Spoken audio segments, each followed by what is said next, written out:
This video is an excerpt from the workshop series, Building Career Pathways to Inform College and Career Decision-Making.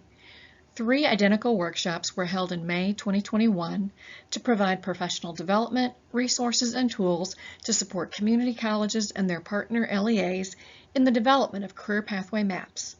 The video represents the first hour of the workshop conducted on May 12th. The second and third hours of the 3-hour workshop involved breakout sessions for local teams to work on pathway maps and draft action plans for further collaboration. Our video begins with a brief introduction by Michelle Lair, Coordinator of Career and College Promise CTE for the North Carolina Community College System Office. Today is a true manifestation of some extensive conversation and tremendous work around pathways that have been going on both at the secondary and the post-secondary level. And of course, we're wanting to try to bridge that over today so that we can, again, create that seamless path for students from secondary to post-secondary.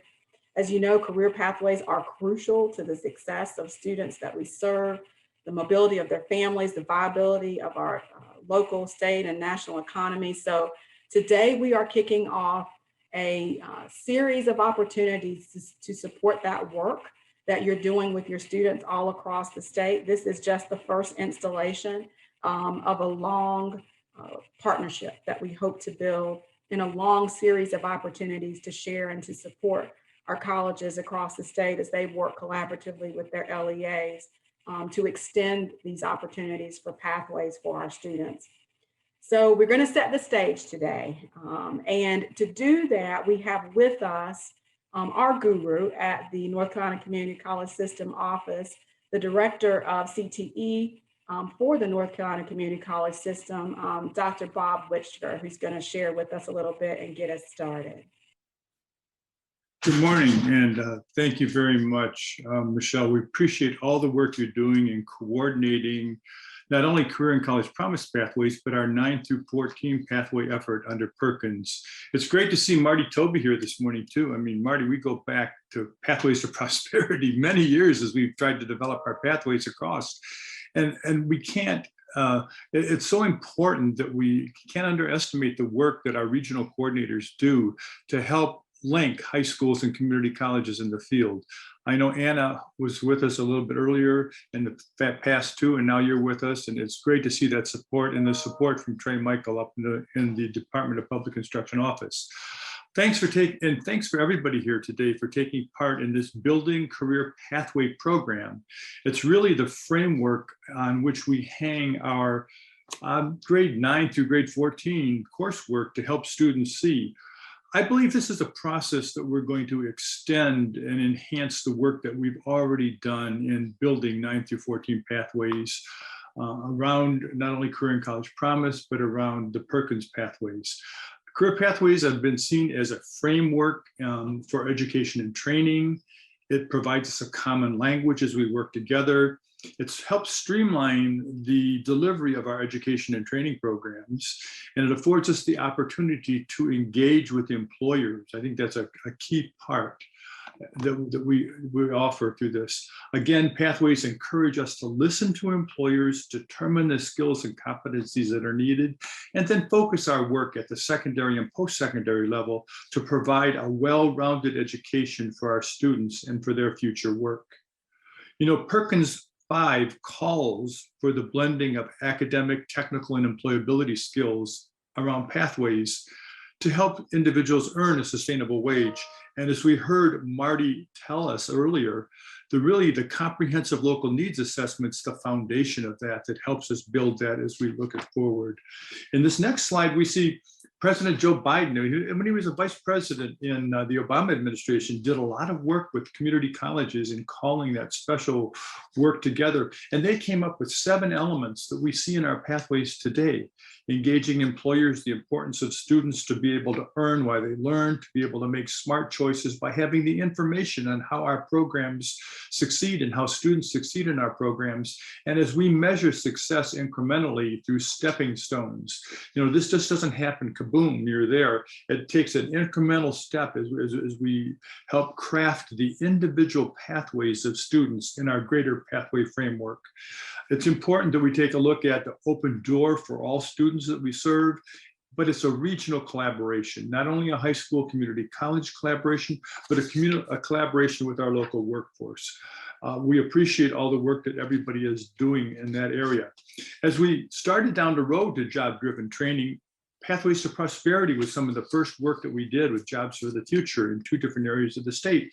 In fact, we tried to come up with many different ways to show this. We have the blue block there that talks about the importance of career counseling and update and getting our students good labor market information on where the jobs are, and then how we put together our coursework, both at the secondary and post-secondary level, with work-based learning as they would earn certificates, diplomas, and degrees. Again, our bottom line is helping people get a job with that sustainable wage. All the time we listen to our employers and engage employers. I think we're going to hear some really good examples today and strategies how we can engage employers in our pathway as we continue this work. But, you know, as Department of Public Instruction and community colleges did this work initially, we came up with this matrix. It was kind of based on the work of the League of Innovation. In the next slide, you'll see this.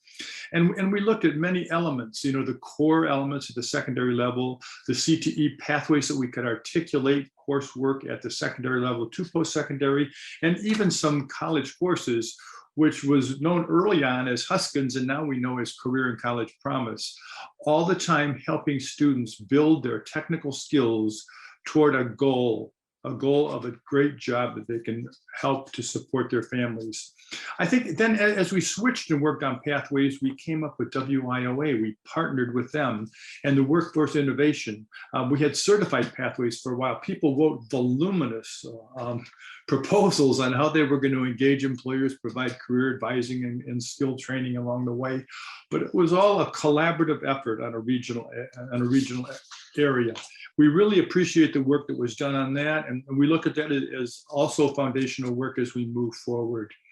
But as we switch to pathways and we look at the need to provide pathways for everyone, while today you were going to work on Career and College Promise, as we develop these pathway maps, it's important to remember we could have high school students enter this, we could have recent graduates, dislocated workers, a variety of individuals come into our pathway matrix as we provide a variety of different types of training, everything from continuing ed to our curriculum programs that are known so well to Perkins, to customized training, even advancement to the university.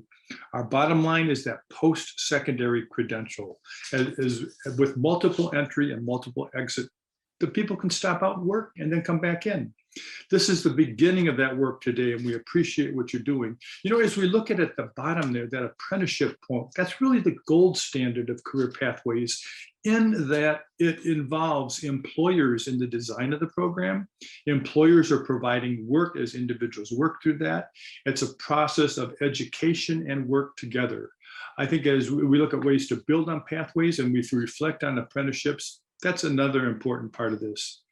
I think as we right now start at building on the newly revised pathways of DPI and the community college programs of study, you know, we have over 275 state board approved certificate, diploma, and credential programs in there. We're going to put these puzzle pieces together and figure out how we can build those pathways for our individuals, how we come up with a framework so that we not only have them in advanced manufacturing, we might have them in healthcare, we could have them in electronics, and all the different fields. I know today we're going to start with 1 or 2 as we develop this. I'm also excited to have Dr. Hope Kottner and her team help us do this. You know, CORD has been around for years, and they're a longtime friend of the post-secondary group, our community colleges, as well as our secondary folks. They've helped a lot of our colleges around the state develop programs. When they have opportunities, they invite us in to work with them. Hope is a longtime player, but if you remember early on, it was Dan Hull that actually started some of this work, and Debbie Mills along with Hope. And so today, under the leadership of Hope Kottner and her tireless work in Pathways, we begin this next adventure. Michelle, again, thank you very much for helping us put this together. You know, as we switch here, it's really important that we understand the value of individuals, because we always think we have the best program at our school at the secondary level, at the post-secondary level. We're all individuals. And as we start to blend the work of our teachers, our employers, for our students, it's important that we really listen to everyone at the table.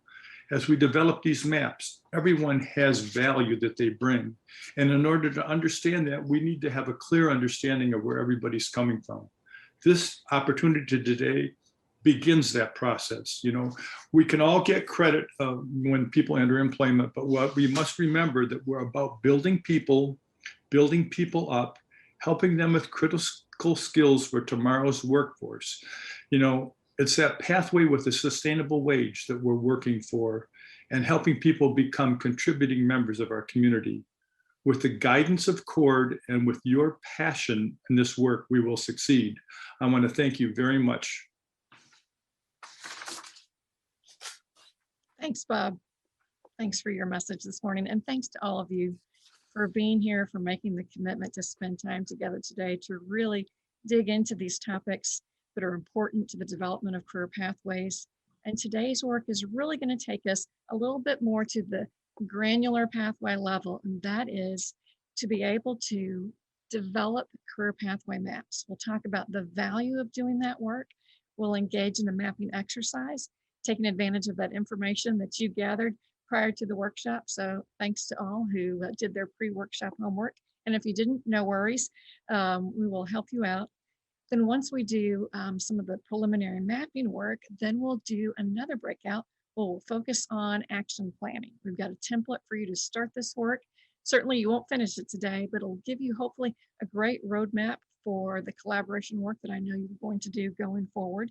And then we're also going to have an opportunity to share challenges and possible solutions. So as Bob said earlier, this is just the beginning. We'll have lots of other opportunities to reconnect on this topic throughout the summer. More resources will be coming your way, and we're just excited to kick things off. But today, let's talk a little bit why we're going to focus specifically on pathway maps. Maps really help us focus our planning efforts to make sure that we're helping all of our learners, all ages, understand those opportunities that are available to them in our communities, those opportunities to learn and earn, and to ultimately realize success in the pathway that they choose. It's also incumbent upon us to really make sure when we're doing our mapping design to identify those entry and exit points so that our learners see those doors of opportunities, and also that those exit points are aligned to credential attainment and advancing levels of employment in our communities. So employer engagement is absolutely critical from the get-go and throughout this work on career pathways. And to be able to offer seamless pathways, it's critical that we have stackable credits and credentials to make possible our learners' success in today's labor market. I want to share just a quick snapshot of where we're going this morning. Here's a map from Lake Sumter State College in Florida.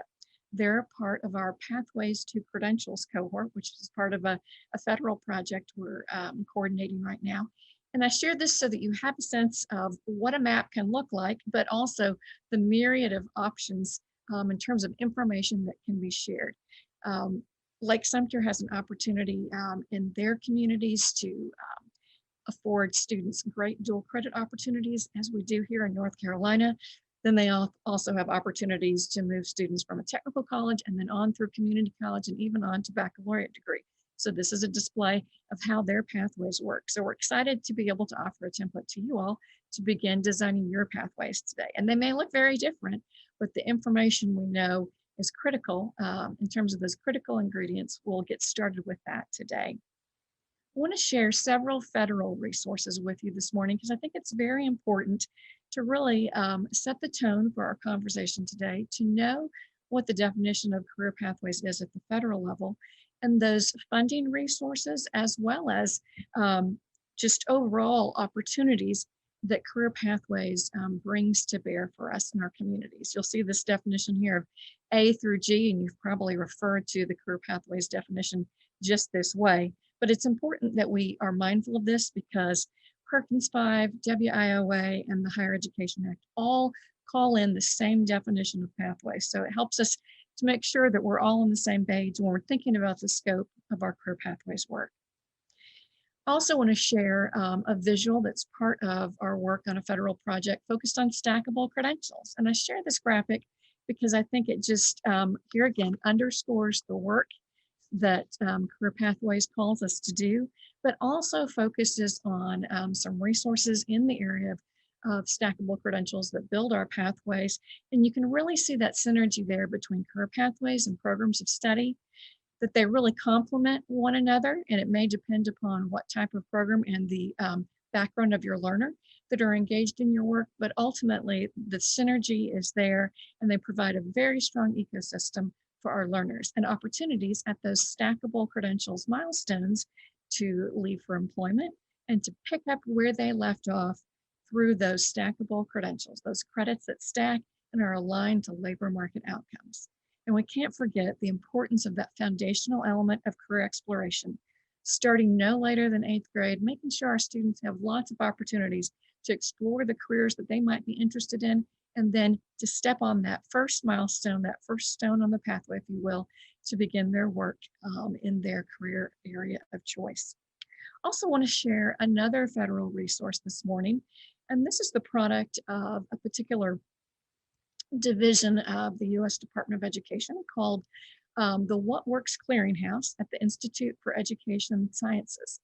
This particular group is important because at least twice a year they pick a particular topic within K-12 or higher education to really do a deep focus around what the evidence in this particular area of education says. What do the studies say? What are the interventions that have proven effective?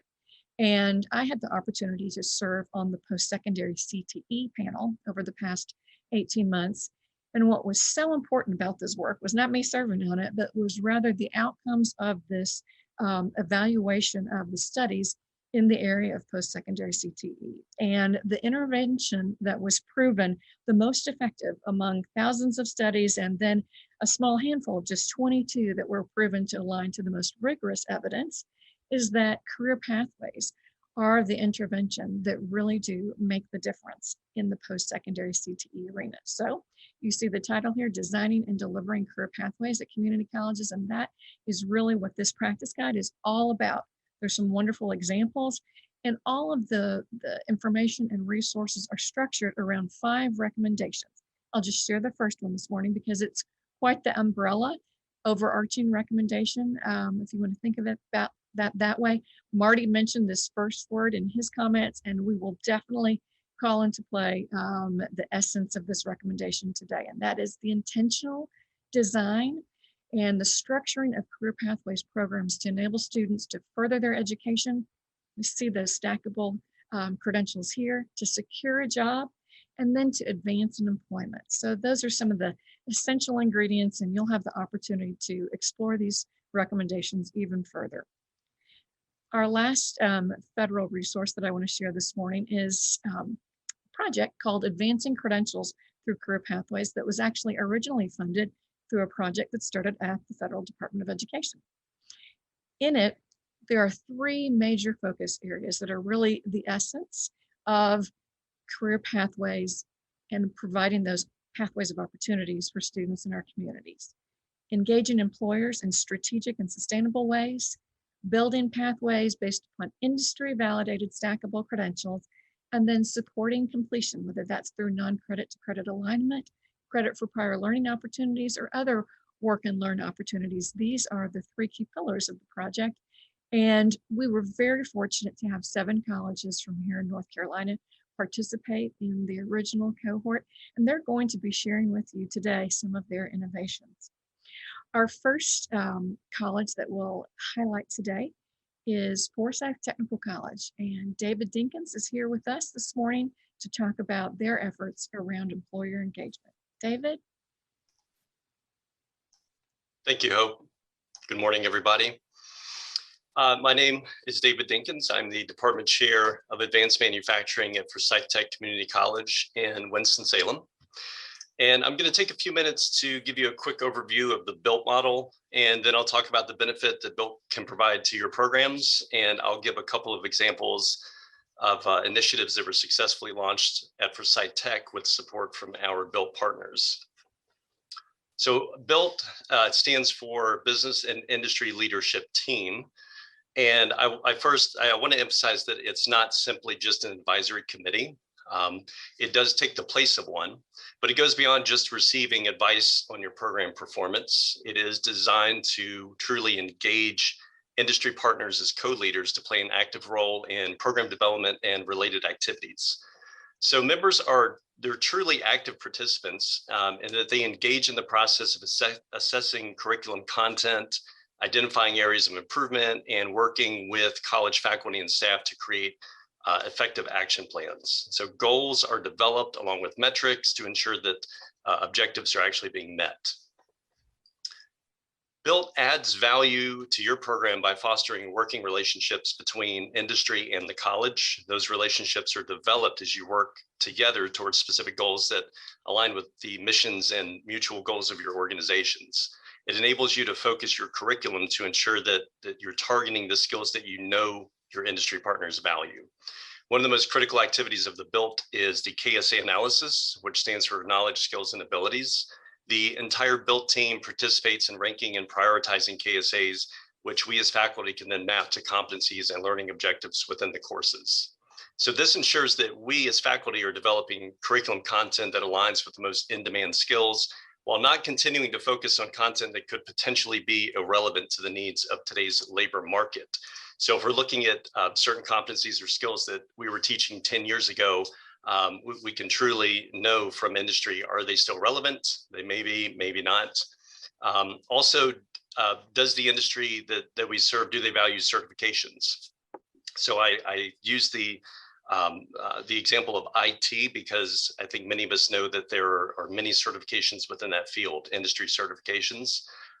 But which ones do our regional employers actually prefer or require?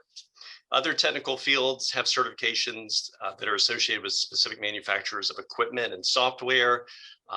With so many, how do we actually gauge the need for those certifications? Do our industry partners value those? If so, should they be offered within our program? Or maybe we can use them for prior learning assessments to award curriculum credit. So the BILT informs all of those decisions for us. Also, using the forecasting abilities of industry to inform tactical planning is a key benefit. For several years, I relied solely on public databases to see the big picture of the current labor market and industry trends. But what about our regional employers? What is on their horizon over the next 3 to 5 years? They can usually share pretty valuable insight with us that can help plan direction for our programs and strategic decisions on how they should grow. And we all know that making those curriculum changes can be a very lengthy process. So it's best to get ahead as much as possible. And when those industry SMEs feel invested in the program, they will take an active role in developing the mutual talent pipeline. So I'm going to highlight just a couple of examples of how the BILT support has helped launch successful initiatives at our college over the last couple of years. In fall of 2019, our college welcomed the inaugural class of our first state registered apprentices. We had 4 companies among our BILT partners that were poised and ready to welcome those students into their facilities to immediately begin on-the-job training while attending classes full-time, all in their first semester. So since then, our number of apprenticeship business partners in advanced manufacturing has grown from 4 to 12 and counting. Those are LEAP partners. And actually this afternoon, we will be attending graduation in which that inaugural class of apprentices are graduating. So we're pretty excited about that. Also in October of 2019, we established the college's first Explorer Post with a focus on advanced manufacturing. Explorer Post number 972 welcomed a cohort of grade school students to attend meetings once a month in which they engage in hands-on activities that expose them to the fields of engineering and manufacturing. Our industry BILT partners lead the workshops alongside faculty, so students learn about an industry that they previously had very little exposure to, and they can then determine whether there are any opportunities within that may be a good fit for them. We're also, through that, able to target parents and educate them on promising career paths. And those career paths, they provide family supporting wages and salaries. They're clean environments, and they provide opportunities for growth professionally and academically within those fields. So some of those meetings take place on campus here in our Center for Advanced Manufacturing, while others are held at the facilities of our BILT partners. So we have a monthly rotation. So that's just a quick overview of a few of the successes of our BILTs, and our members have really played an essential role in activities that center around crafting program objectives, mapping academic and career pathways, as well as developing recruiting strategies to build our pipeline and talent. So there's plenty more I would love to share if I had more time, but if you have any questions, please feel free to put those in the chat window, and I will try to respond to as many as I can. So thank you all for your time, and I'll turn it back over to Hope. Thank you, David. Our next speaker this morning is Dr. Camille Reese from Mitchell Community College. So, Camille, I'll pass the baton to you. Okay, thank you. Good morning. I am very happy to be with you here this morning. It's good to see so many of our colleagues across the state on this webinar, and I'm happy to also be able to see my friends from CORD. The folks at CORD have helped me and my team at Mitchell Community College as we have tackled many issues: pathways, stackable credentials, and employer engagement. We've learned so much through our collaboration with CORD, and I want to thank my team at Mitchell, who are always willing to go along with a lot of crazy talk and crazy ideas that may be a little bit different, but are ultimately designed to help our students. I've been in my position for about 9 years as a chief academic officer, and one of the first things that I saw when I moved into this role was how our college was locked into a silos mentality. It was very frustrating to see how our internal stakeholders here at the college didn't play very well together.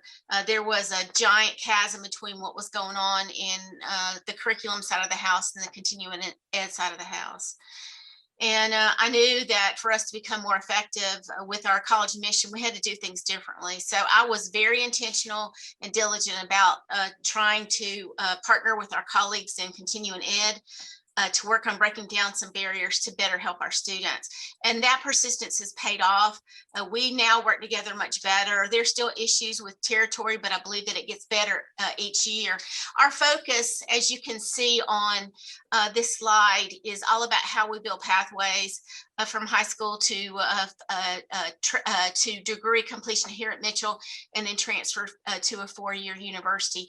And one of the things that you'll notice in this model is that they're on and off ramps all through the student's academic career. Students may start here, come in and do some short-term training through continuing ed, get some type of credential, get some type of certification, go out and work, and then at some point in their work career choose to come back, further their education, and get additional credentials.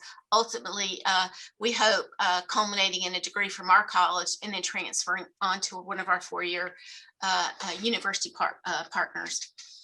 I did find when I moved into my role that our college offers some programs in both continuing ed and curriculum, the exact same program. And what could we do here to provide a seamless articulation to help those students who may have been involved in a continuing ed option, and then provide them credit and help them see that the credentials they earned had value. And so one of the places that we started was with our EMS program. Many of our students started in the continuing ed for a variety of reasons. They could have had previous negative experiences in school. They may just need to get in and out of the college as quickly as possible to enter the workforce. They may have chosen to do a continuing ed a course or program because it's much cheaper, and they didn't have the ability to either complete the FAFSA form or receive financial aid, or they may just not have known what they really needed to do or what they wanted to do, and they wanted to try something out. So one of the ways that we have tried to build some bridges between curriculum and continuing ed is through strategically developing common student learning outcomes in specific programs. So again, EMS was one of the first programs that we started with. And so what happens is students attend the same course that's taught by the same instructor, and they must meet the same exact student learning outcomes. We dipped our toes in the water with the concept of bridging continuing ed and curriculum. First with EMS, we co-list many of the courses. We started with a pilot in 2017. In this pilot, non-degree paramedics were able to earn their emergency medical science associate degree by completing course requirements outside of the paramedic subject area. And so most of these students had less than 1 year of additional gen ed courses that they needed to complete to earn the AAS. So we officially started the program in August of 2017, and we had a whole group of students that were able to earn that AAS by the end of that first semester, because we had advised them that the program was coming online, and we worked with them to get those gen eds out of the way. From that initial program, we've also developed a paramedic to AD nursing degree, and we have the first group of those students who are graduating this year. So some of the results that we have achieved is we had 8 students graduate the first year with a bridge option in EMS. We now have 11 more EMS students who are in the bridge program leading to an AAS in nursing, and they're on track to graduate this year. In fact, of the students that enrolled from the paramedic bridge to then the nursing bridge, that we only lost 1 student, and that student was trying to work full-time and go to school full-time. So what do? We try and work together. We plan together. We work closely with our public school partners with CCP pathways. We work with our business and industry partners, and we want to make sure that what we do is in line with current best practices. We have developed a credit for prior learning policy, which will be implemented officially this fall of 2021. We offer courses that are co-listed for both continuing ed and curriculum. Again, they have the same student learning outcomes. They're taught together. They have the same faculty. And so we know that the students who complete those courses have performed at a level that is as rigorous as any curriculum course.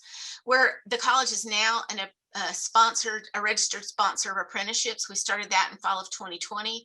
We have 2 students enrolled in our first year, and this was with 1 industry partner, and this specific industry is requesting for additional students, a student apprenticeship next year. We also have 2 other businesses that have signed on to be a part of the apprentice program. Above all, we are committed to making sure that although we are allowing students more mobility and flexibility in their coursework, that we want to make sure that we maintain academic rigor and quality. So it's all about trying to be as flexible and user-friendly as we possibly can for our students, to provide them opportunities to succeed while ensuring the quality of the program. So if you've got questions, feel free to post those in the chat box, and I'll be happy to answer those later. Thanks so much, Camille. Mm-hmm. Thanks for sharing your experiences and your great work around stackable credentials. Our third pillar, if you will, focus area 3, is on supporting completion. And we're going to hear from Zach Hubbard from Rowan Cabarrus about their experiences. Great. Thank you, Hope. Good morning, everybody. As Hope mentioned, my name is Zach Hubbard, and I'm the Program Chair of Information Technology at Rowan Cabarrus Community College in Concord. At RCCC, I can only describe the last few years as a wonderful journey that we've been on, incorporating both curriculum pathway mapping and professional certifications into many of our IT programs. I think the thing that sticks out for me looking back over this work is that it's very impactful. Everything that I've heard discussed here today and that I'm about to say is work that is easy to see and easy to observe when working with students. This is stuff that has direct impacts on them. One of the first things we did at RCCC was work to map our courses to industry recognized professional certifications. As David mentioned earlier, information technology for us was a great area to start with. There are a ton of nationally recognized IT professional certifications that we could pull from. And when we worked with our employers to see which certifications that they wanted us to use and that they felt passionate about, we were able to map those to courses in our program for students to work with. Obviously, that includes updating some course content here and there to better align what we're teaching with the professional certifications out there and improve student success of passing those certifications. And it also allowed us an opportunity to formalize a process for paying for and funding those professional certifications for our students. There are a couple of things that might be North Carolina specific that I really want to touch on. The first one is the use of credit by professional certification. As many of you are probably familiar with, the community college system allows us to grant credit by professional certification. And at RCCC, one of our first orders of business was to really polish up that process and develop not only the paperwork, but the instructions, train faculty on how to talk to students about it, and work with the registrar's office to make sure that all the pieces were in place for that process to grant credit to students who either came in with professional certifications or earned them while they were with us. This allows us to have sort of multiple entry and exit points with professional certifications for our students. We have a wonderful K-12 system here in North Carolina. I used to teach as a CTE instructor in Cabarrus County, and I love dealing with students who come to me from our K-12 partners, and they may already have a professional certification that I can use to get them credit for a couple of courses, or they may have taken courses that are already on the articulation agreement that Bob Witchker mentioned earlier. That's a wonderful place for students to be in. To increase success on our professional certifications, we actually started instituting an annual event. And if someone could advance to the next slide, please. That annual event is called Test Fest. There are other colleges around who have implemented this. It's not necessarily a new idea, but we did find that for us, this was a very great way for us to not only talk to students about the importance of these industry recognized professional certifications, but to provide an opportunity for those students to take those tests and to do it at no charge to them in what they would view as a relatively safe environment, i.e. in our classrooms with instructors that they know. So the idea here is that we reserve as many computer labs as we can get our hands on, and we place teams of instructors inside of each one of those rooms for one day, and we let students take Microsoft Technology Associate, Microsoft Office Specialist, IC3, and I won't bore you with all the other IT certification names for those of you who aren't IT, but there's a list of about maybe 20 or so certification exams that a student can do during Test Fest during this 8-hour period, during this day. It's a fun day. I don't know how to describe it other than to say faculty enjoy it, students enjoy it. It gives us an opportunity to see our students in maybe a little bit of a different light.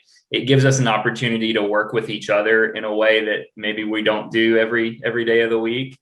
And seeing a student walk out of Test Fest having passed a professional certification is one of the most rewarding things that can happen to us as instructors. It's right up there with graduation. And we all know that these professional certifications in many cases mean so much to a student in terms of their job search process that it's just truly a happy day for them to be able to go through it. We also, if we can go to the next slide, I'll show you the two other pieces we instituted locally. The top screenshot that you see on this slide is just our program of study map for cybersecurity. We all have this in one form or another, whether it's the college catalog or a Word document that we use, whatever the case may be. But what was very important for us was that we were able to talk to students about which course maps to which professional certification. So through this process of implementing Test Fest and working with mapping our career pathways, we modified our program of study document to include a new column that shows the student that information. And it's amazing how much impact something that simple can have on students. Our success rates on passing the exams are, of course, dependent on a student taking the exam, knowing that it exists, knowing that it might be a great idea for them to pursue. So putting that information in that program of study document has had a huge impact. The screenshot towards the bottom of the screen is the top part of our credit by professional certification form. Also something that probably most of you have at your institutions, but it's a formalized process that we got together with the registrar's office to develop, where we have a fillable PDF form that a student fills out. They record the title of their program, their degree code, their student ID number, and any certifications that they've passed. The form is quite long. At the end, they can list 3, 4, or 5 certifications, and they attach the test results or the certificate of completion, or whatever the case may be for that certifying body, to this form, and the registrar's office processes it to award that credit. We have since transitioned to a software product called OnBase, which some of you may have, to handle this paperwork, that makes it 100% digital and makes it a little more friendly, I think, for students. And with that, I will turn things back over to Hope. Thank you. And Michelle, I'll turn things over to you. We appreciate all of our colleges sharing with us this week as well as last week. Thanks to David Dinkins from Forsyth Tech, Camille Reese from Mitchell, Zach, of course, from Rowan Cabarrus, and also Kim Wazisko from Isothermal, who shared their very unique equine science program and its stackable credentials with us last week. So, Michelle? Thank you, Hope. So we've heard about engaging our partners in the community and in industry. We've heard about engaging with our LEAs and even engaging our internal folks on our campuses. That word collaboration just keeps coming back to me. So today we're going to sort of continue in that same vein, and we're going to focus on this gray box here that is, again, a pretty familiar sight, I think, to some of you. And this is where that link happens between our students who are coming to us from high school and into the community college, whether they're coming via CCP, whether they're coming to us with credit in hand or not, they're coming to us post high school. So at the community college, this is where we sort of pick up the baton, and we're going to work and focus today. Hope and our team are going to help us focus today on building out that gray box and what that looks like as we begin to transition students into post-secondary. Thank you, Hope. You bet. And I'm going to invite Debbie Davidson to come to the microphone, and Debbie's going to dig into our pathways mapping activity for today. Debbie? Thanks, Hope, and thanks, Michelle. Good morning, everybody. We're really excited about the work that we're going to be helping you with today. You've already heard about the value of maps, why we should do maps, how you might use maps. So what does that map actually look like?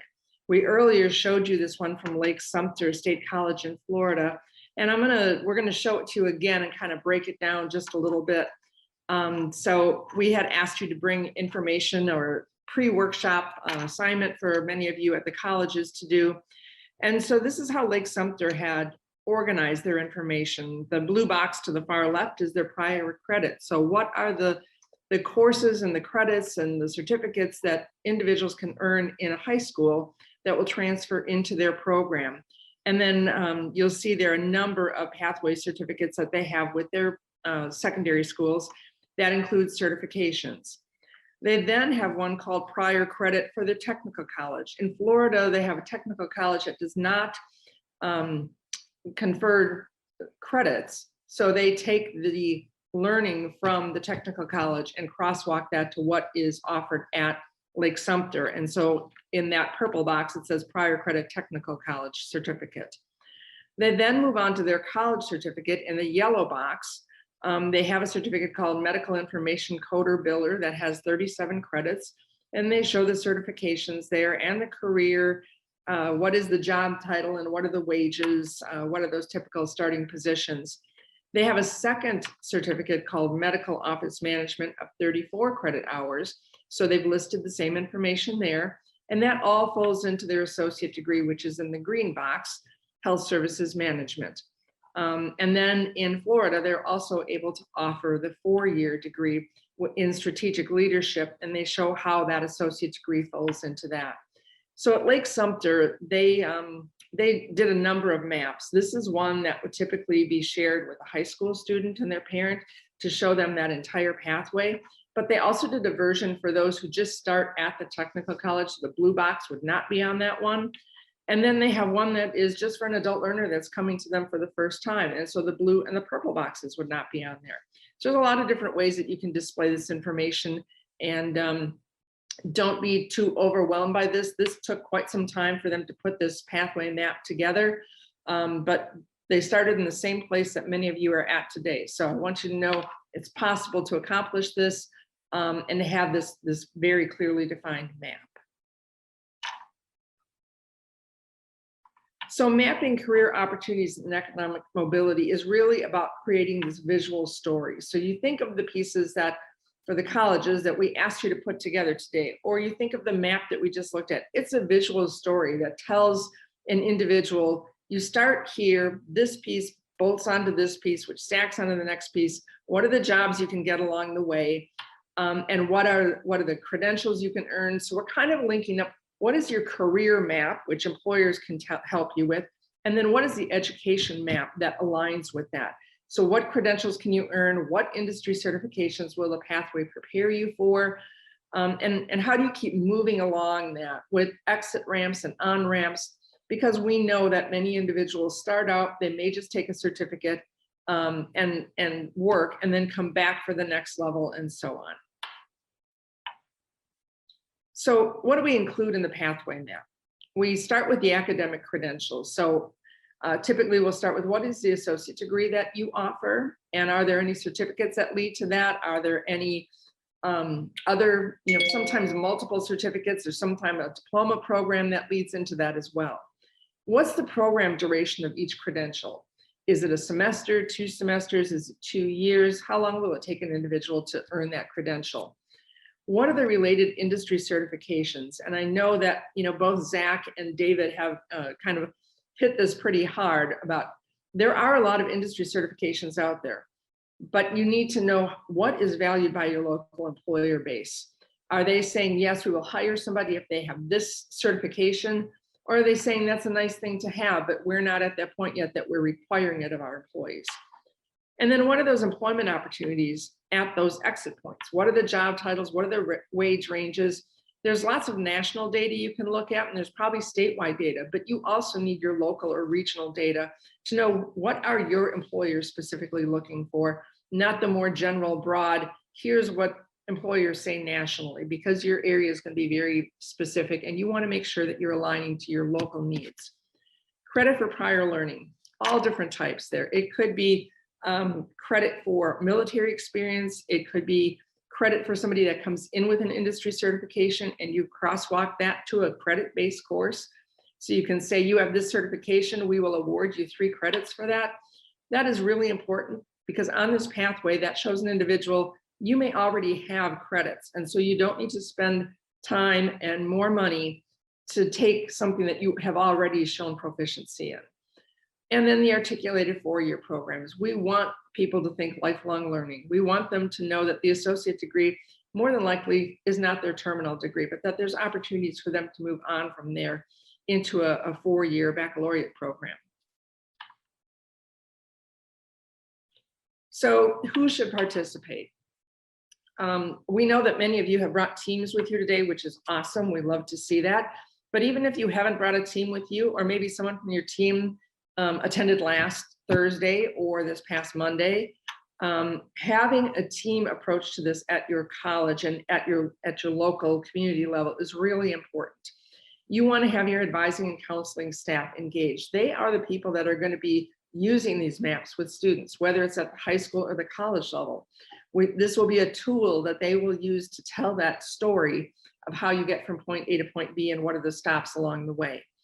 Your registrar. I know that Zach mentioned the registrar. The registrar is a person that's going to help you figure out the policies and procedures of how do we take something and actually get it onto a transcript. So if it's prior learning credit, if it's a certification that you need to crosswalk, you need the registrar to help you think through that, and thinking through that on the front end rather than trying to, backdoor that later is just a smart approach.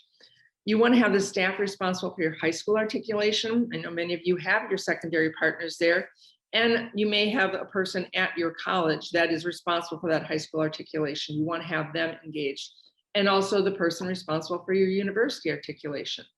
If you can get your university partners at the table to participate in this, great. But if not, just having that person who knows what your articulation agreements are. Program faculty are key. They are the ones that are going to decide if you're doing credit for prior learning or you're doing a certification, what are the ones that are relative to the field or the program of study that you're looking at. What certifications and what skills, if they're coming in with prior learning credit, what are the skills that align to the specific courses in the program? Your recruitment office, once again, they're the ones that are going to be using this tool. It has to be something that they feel very comfortable with, that makes sense to them, and that they can use with students, or something that can be put on a website and is pretty clear pathway for individuals to follow on their own. Workforce development staff, Camille talked about that. You want to have the people in continuing ed that are offering your non-credit programs. You want to have them participate as well, because those student learning outcomes may be exactly the same. And you want to make sure that no matter what door at your institution a student enters, there's a linkage to get them to that next level. Your marketing department staff, you're going to work with a template today, and I'm going to tell you right now, it's not going to be pretty. So we want to make sure that when you do develop a map, that your marketing department is there to help it be graphically pleasing and very clear. I would recommend you use the same template for all programs at your college, because your students will then see the consistency in that and know, okay, this is how the program and the map is laid out at this college. So no matter what program I'm looking at, this is the flow of information. And then employers should participate. They are the ones that are going to help you determine the jobs, the wages, and the alignment to your courses and certificates and certifications. So the mapping process sounds a little bit daunting, but we're going to kind of pull the curtain back and show you behind the scenes. It can be something as easy as putting sticky notes on a board. So you could start with just different colored sticky notes on a whiteboard or a large flip chart. Use one color sticky note for your courses. In this example, Manufacturing 101, 102, 103 would be your courses. The industry certifications could be a different color sticky note where you say, okay, this one aligns to this course, or this course prepares somebody to take this certification. And then how do those fold into a certificate? And maybe there's a certificate A and a certificate B, and then how do those fold into a degree program? This doesn't have to be complicated, because what you're doing is you're bringing all the parts and pieces that exist, and you're just finding a way to organize all of that information into something that is very cohesive for an individual to view. So employer engagement is key, early and often. You want your employer partners to define those job requirements. What is it they're looking for? What are the knowledge, skills, and abilities that employers are seeking? And how does that map to the certificates and degrees that you're offering? Help them help you identify the career advancement levels. So certificate A equals this job title, certificate B is this job title.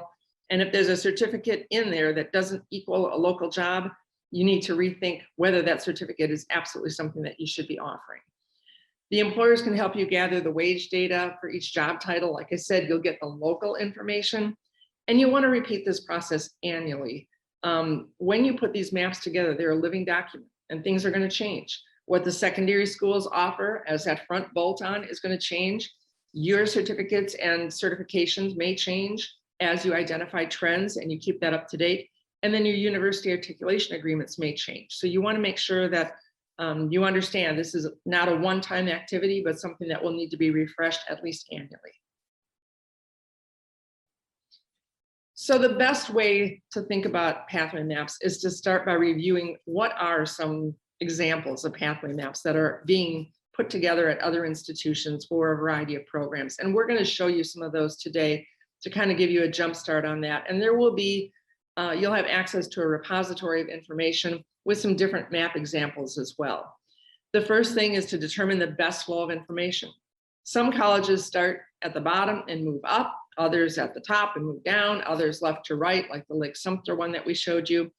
And you want to identify those visuals and colors that are really helping somebody see your picture. As I said before, work with your marketing department to design something that is visually pleasing and easy to follow. So too many arrows or lack of arrows or lack of movement is going to be something that you want to avoid. You want to ask the students, parents, and employers to then review them for clarity. So you want to give that map to somebody and say, can you see what we're trying to portray here? Are you able to see the movement, the on and the off ramps, how this certificate flows into this degree and how we move through there? So make sure that you get clarity from them. So with that, we're going to look at a couple examples. We're going to start with Harper College, which is a college in a suburb of Chicago. And here you see their mechatronics automation map. Everything starts for them in this gold box called Manufacturing Production Certificate. Once a student takes that certificate, they have a number of options here. Precision machining is one of them, metal fabrication is one, and supply chain management and logistics is another one. So let's look at precision machining, which is actually the second, it's underneath the gray. So there is a certificate called Computer Numerical Control Operator, which folds into another certificate called CNC Operator 2, which then leads to the degree Applied Science Specialization Precision Machining. If they were to do welding and fabrication, there's a basic welding certificate, a welding fab certificate, and then a degree with that specialization. Same with supply chain. What they have done then is in the green box, when you're on their website, you can click on that and it tells you more about where can you go from there. So the associate degree is not the stopping point for you. If you want to go further, they do have options with articulation to four-year universities. Next up, we're going to look at Waukesha County Technical College in Wisconsin. This is their tool and die making pathway. You'll see it looks a little bit different, right? Lots of white space on this page, great directional arrows.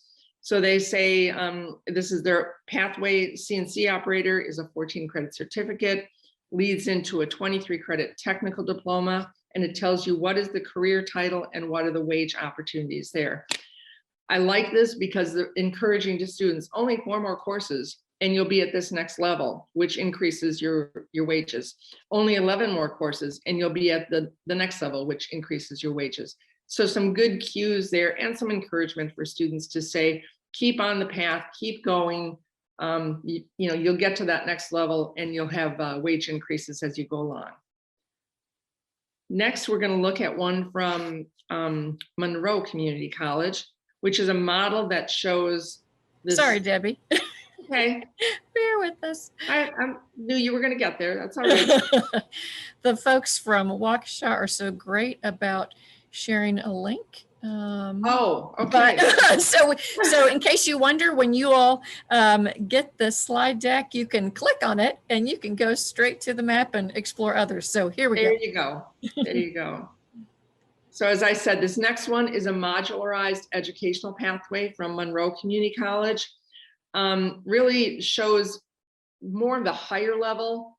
You can earn 6 to 9 credits in high school through a bridge program. There's a workforce certificate with the number of credits, the academic certificate, the associate's degree, the bachelor's degree. Good directional, great on saying what it is, but you could then put in there, what is the name of your workforce certificate, the name of the academic certificate, and the associate's degree, and so on. Just another way to organize the information for you to look at. And then next, we're going to look at Gateway Technical College. You're going to see this a lot. Gateway developed this, and then they're allowing Cord to use this as a template, and it's the template that you're going to use when we go into breakout sessions today. So on this one, this is typically a double-sided sheet that's handed out to students, but it's also on their website. They start with previous credits, so anything that could be earned in high school or could be learned through credit for prior learning. The next box is their technical diploma, which is what Gateway calls their one-year program. So there's an IT computer support technician. You see it's 32 credits. You see the jobs, the income, and then students who complete this are prepared to sit for the CompTIA A+ certification. Next, they have their associate degree. 62 credits, the jobs, the income, the certifications. In that career box, they do have options for you to explore what other career opportunities you have there. And then for the bachelor's degree, it's showing that you can transfer your entire associate's degree to any of the institutions that are listed there for an articulation agreement. The next slide is the backside of that. So this is where they provide more information. So if you're a student, you're like, okay, this is interesting. How do I get started? Where do I find more information? We provide that information for the 3 campuses. Credit for prior learning, they have already crosswalked certifications to these 4 different IT courses that are listed here. So it's an option for you to already knock out 12 credits if you have those certifications. And then the earned college credit in high school, these are the courses that are taught at the high school level, which fold into the previous credit. So there's 3 different courses that are taught at many of the high schools within their district. So let's take a look now at what, using that map template. So you'll be able to download this, and we're going to give you instructions on this in just a moment. But this is the template that you can drop in the information from your local area. So typically we say start with the associate degree. In these boxes, you type over the information. It even prompts you for what we're looking for. We're looking for a title, the number of credits, the job and wage data, the industry certification. If you have certificate information, you can enter that in. If you have previous credit, whether it is credit for prior learning or high school credit, you would put that into that box. If you have articulation to bachelor's degree, you would put that in the far right green box. And then we put the box there called career, but I think a better use for that might be, as we know, all of the industry certifications, no matter what field you're in or what program, it's alphabet soup. So we might put in there AWS for American Welding Society or MSSC for Manufacturing Skills Standards Council. In the career box, you could use that as a legend to say AWS equals American Welding Society and spell things out so that individuals who don't know all the acronyms would have a kind of a legend there that they could refer to. And then on the back side of the template, you can customize these in any way that you want. We set it up so that it's, have questions, need assistance, credit for prior learning or high school, but whatever information you want to put on the back that would be helpful to the individual viewing this, that's what we want you to use those boxes for. This is a Word document, super customizable, very easy to use. So let's take a look at, Forsyth Tech was nice enough to give us their welding program. So we populated one, and to show you kind of the flow of how we did this, we started with the associate degree because that's one thing that we know for sure, right? We have an associate degree. This was a welding technology 70 credit degree. It tells you the AWS certifications that are included here. It tells you the position is welder and what this average annual salary would be. Next, we added the certificate program. So we started with the end in mind and worked our way backward. There's a welding technology diploma of 44 credits, and all of those credits fold into the associate degree. We list the certifications, the position, and the salary. They also have another certificate called a welding technology certificate that's 18 credits.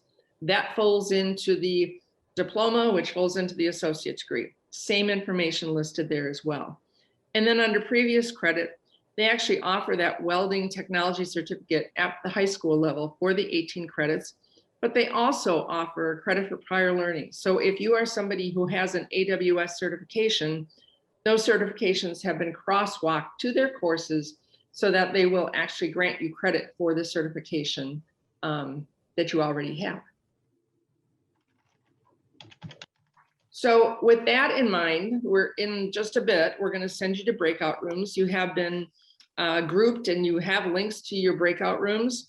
If you are a college that brought a whole team, you'll be in a breakout room together. If you are a college or school district that only has 1 or 2 people, we have tried to geographically put you together. And I'm going to have Hope go to the next slide. Let's talk about kind of the team roles and what's going to happen in that breakout room. You will need somebody to be a facilitator. If you are a college team in a breakout room, we're going to ask that one of you volunteer to be the facilitator and guide the discussion. If you are a smaller group, a facilitator will be provided for you, and we will join you in that room and help guide the discussion. No matter what room you're in, you need to designate somebody as a recorder. That person's going to download the template, and we just put in chat the link for that. All the templates, all the information sharing with you is at that link. So we want the recorder to be somebody who downloads it, shares their template. Everybody has screen share capability when you're in your breakout room. So share the template and populate it with the information that you brought from the checklist. So if you brought a program in logistics, you're going to say, okay, we've got a degree, we've got a certificate, these are certifications, this is what they can do in high school. And then we need somebody to be a Jamboard note taker. We're using Google Jamboard. If you're not familiar with it, we're going to share with you in just a minute, just right now, how easy it is. So there's a link in what we sent in chat. There's a link to the Google Jamboard for today. When you get to Jamboard, you will click on that little icon that's circled in red in the left column, and that is a sticky note. A sticky note will open up, and you can choose whatever color you want the sticky note to be, and you just start typing. And we want you to capture questions, opportunities, and ideas. So you just start typing, and then you click save, and your sticky note will stay on this page. So we encourage you, as the conversation flows and you're like, oh, but what about, or hey, I have an idea of how we could do this better or differently, or how we're going to institute this at our local community, please use Jamboard to put your sticky note on there. We are using this. We've used Jamboard for the last 2 sessions and today, so that we can look at how can we help you better? What are the questions you have? What are some of the opportunities for us to do additional technical assistance to help you? So we want to make sure that you're using that. So 3 roles: facilitator, recorder, Jamboard note taker. When you get into your breakout rooms, we want everybody to put their camera on, come off mute, and have the conversation. You're not going to have enough time to complete an entire map, but you're going to have enough time to get familiar with what would we put where, and what do we have, and how do we display our information. And then we'll have a later breakout session about what are the gaps and opportunities. How do we plan for action going forward from there? So I think, Hope, I'm going to hand it to you, and then we'll break. All right, so friends, turn on your timers. We're going to take a 5-minute break, just 5 minutes, because we have a lot of work to do. And then at the end of that break, you'll be automatically assigned to your breakout rooms. So starting now, 5-minute break, and then we'll go to breakout rooms.